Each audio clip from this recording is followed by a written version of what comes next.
We start by exploring a sector essential to democratic society, the public square. Today, this sector suffers from a blitz of disinformation which disrupts and distracts citizens from the truth of the challenges that we face. One organization that is devoting a serious effort to mitigating the problem is Report for America, an entity helping local newsrooms under stress with dedicated young reporters.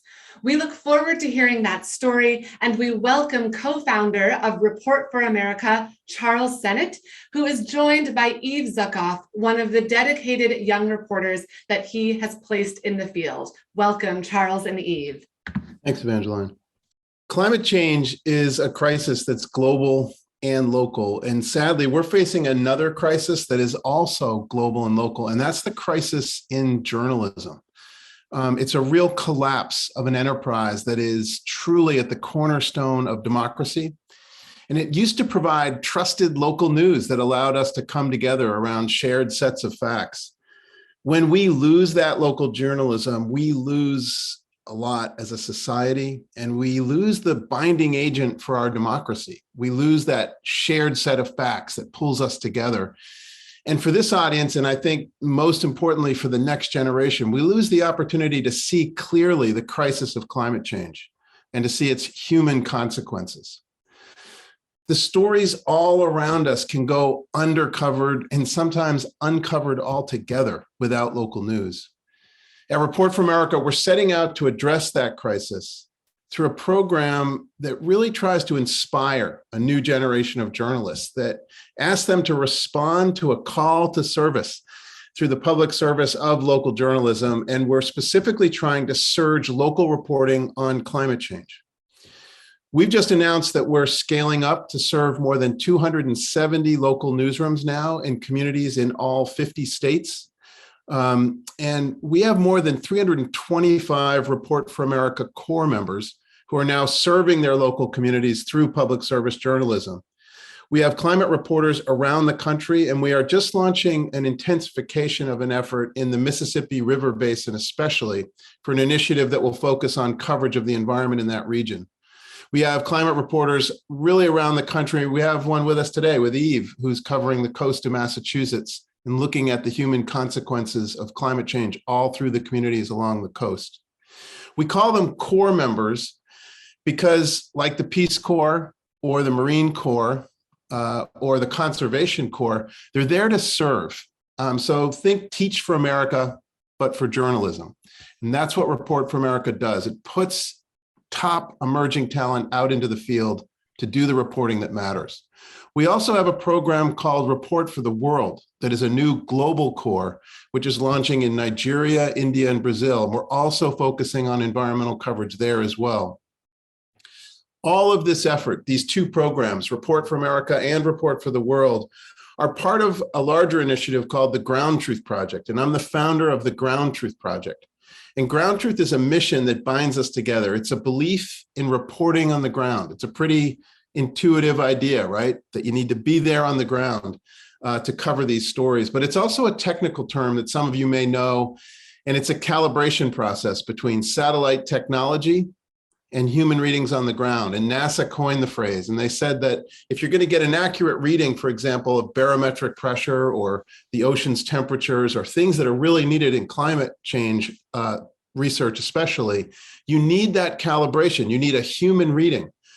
And I never think of NASA as particularly poetic, but I do love this idea.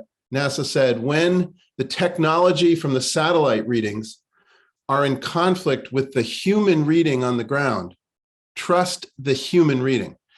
So at Ground Truth and through our programs, Report for America and Report for the World, we are all about human readings and really trying to find the way to get at those human stories that will tell us what's happening in the world and help us calibrate a time when it feels like sometimes we're bombarded by almost too much technology, too much information. And it can feel like news is ubiquitous if you turn on cable television or if you're online. But the truth is local news that informs local communities is dying out. So I want to share with you some of the broad parameters of this problem. And I just want to take a minute to define it and help you see how severe this crisis is. Right now, we have seen the loss of more than half of America's local newsrooms. 1,800 communities in America no longer have any news organization serving them. That means 1,800 communities who have no one who is a watchdog, no one who is really asking the hard questions in those communities, no one observing the stories, telling the stories of the challenges that communities face, the heroes of the community, the people doing good work, or the people who are really needing to be called to task for degrading the environment or doing anything else that can undercut the goals of that community. So in communities where there's no local news, we know, and there's research to illustrate this, that you end up with these communities being increasingly polarized. Voter participation plummets. And interestingly, bond ratings from banks go down because banks don't want to invest in communities where there is no one watching the store. It makes sense, right? And again, for this community, what's really interesting is that not having local news also means an increase in pollution in those communities. When there's no one there to really hold people accountable, the environment suffers and the people suffer as well. So we think this idea of local news is essential if we're going to get our arms around how we're going to address the problem of climate change. In 2017, the Ground Truth Project launched Report for America to tackle this crisis and to reverse the decline in the number of journalists. But we really put journalists around the country to serve those communities and to say, if we are there, we think we are part of helping not only a crisis in journalism, but a crisis in democracy, a sense of us pulling apart, that local journalism can pull us back together. We are going to stay with this effort.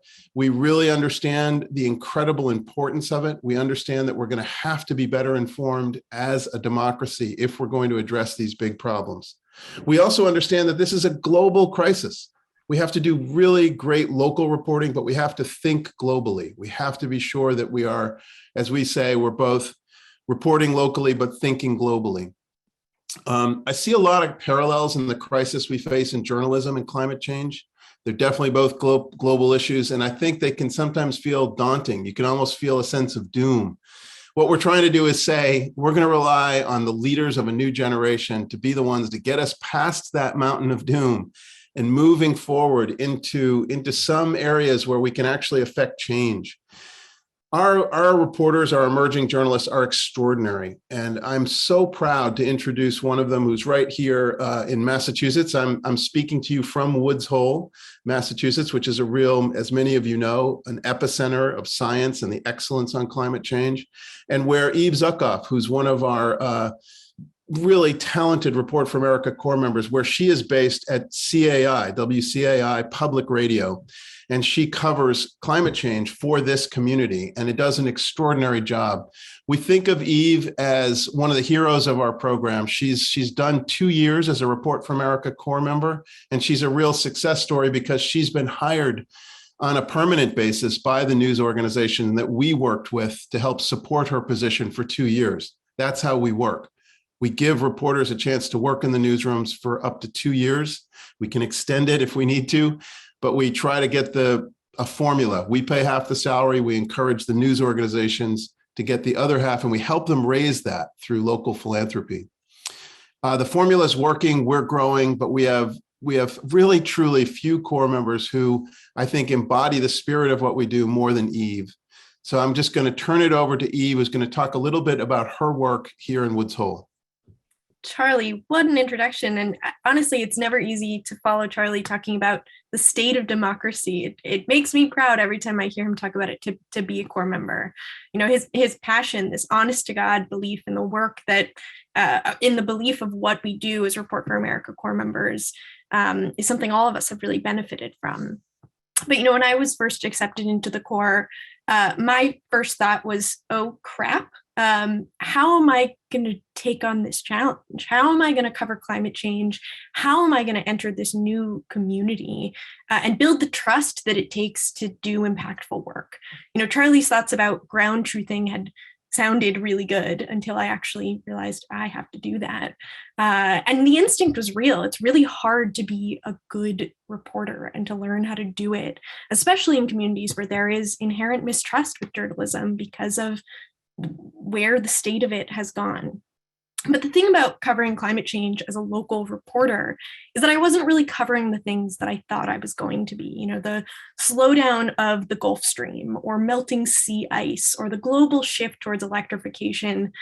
Those aren't the things I was focused on day to day. When I was actually on the beat, and today on the beat, I cover people. I cover the human terrain of climate change and tell stories about the changes people see in their backyards, at their beaches, and in their catch, because Cape Cod is traditionally a fishing community. So I had to figure out pretty early on how to tell the stories of lobstermen, commercial lobstermen, and the challenges they face. Now, to do that pretty early on, I figured out I needed to understand the story of North Atlantic right whales. Now, these whales, in a cruel twist of nature, share the exact same waters as lobster fishermen because climate change has moved the whale's food source. And so now that these whales are in these new waters, lobstermen have been regulated within an inch of their lives to prevent entanglements in gear. That's what happens for these whales. Which means today, both lobstermen and right whales face extinction. They are both in existential fights for their lives. And to tell this kind of story, you can spend hours on the phone to lobstermen, which I've done, and you can read research papers by right whale scientists, which I've also done.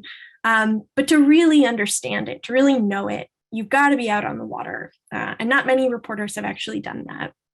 So last winter, I was able to climb aboard a lobster boat at 7 a.m. To watch these two guys go fishing, actually with technology that could solve the entanglement problem. And you don't stop there when you're ground truthing. They actually sent me home with a live lobster in my front seat to eat for dinner. And later in the year, I spent 11 hours aboard a 55-foot sailboat with these world-renowned right whale researchers looking to find one of the 336 right whales that remain on the planet. And after basically 6 hours of looking through a pair of binoculars, we finally found one named Garlic, of all things. And I found myself clinging on to the side of this sailboat with one hand and onto my microphone with the other hand, as we got so close to this whale that we could actually hear the whoosh of the misty air and the vapor puffing out of its blowhole before we could even see the whale lift its head out of the water.